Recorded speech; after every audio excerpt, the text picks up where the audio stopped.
नमस्कार लाडके बहिणो, तुमची सुद्धा ई केवायसी कोणत्या तरी कारणामुळे झालेली नाहीये का आणि त्यामुळे तुम्हाला टेन्शन आलेलं आहे की आम्हाला पुढचा हा जो हप्ता आहे तो हप्ता भेटेल का?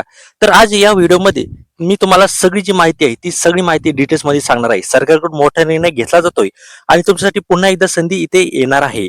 नमस्कार, मी सदानंद मुंडे आणि आपण पाहतात TV6 मराठी.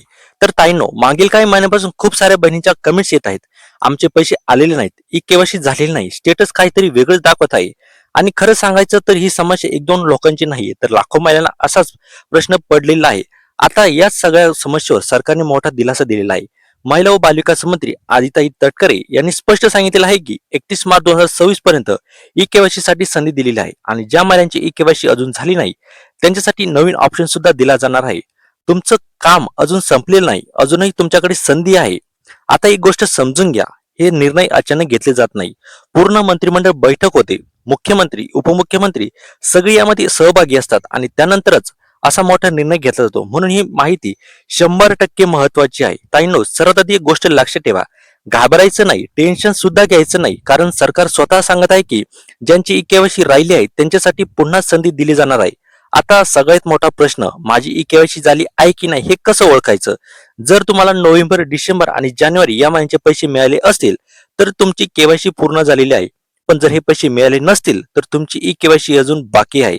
आता काहींना असा प्रश्न पडतो की तुमचा नंबर दुरुस्ती यादीत नाही, असा मेसेज खूप जणींना येतोय आणि त्यामुळे त्या घाबरतात. पण खरं कारण काय? हा मेसेज दोन कारणांनी येतो. तुमची ई केवायसी आधीच पूर्ण आहे किंवा तुम्ही अजून ई केवायसी केलीच नाही.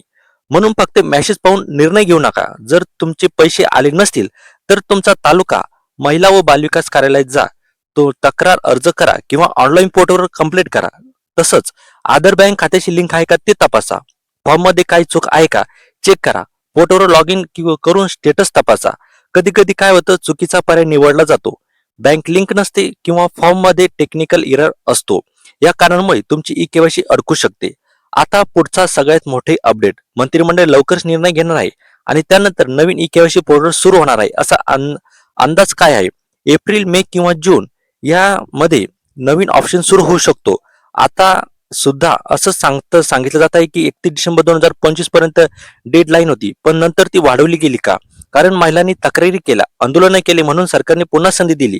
म्हणून ताईंनो, तुमची ई केवायसी राहिली असेल तर चिंता करू नका, तुम्हाला पुन्हा संधी मिळणार आहे. फक्त एक काम करा, तुमचं स्टेटस चेक करत राहा आणि ऑफिशियल अपडेट येताच लगेच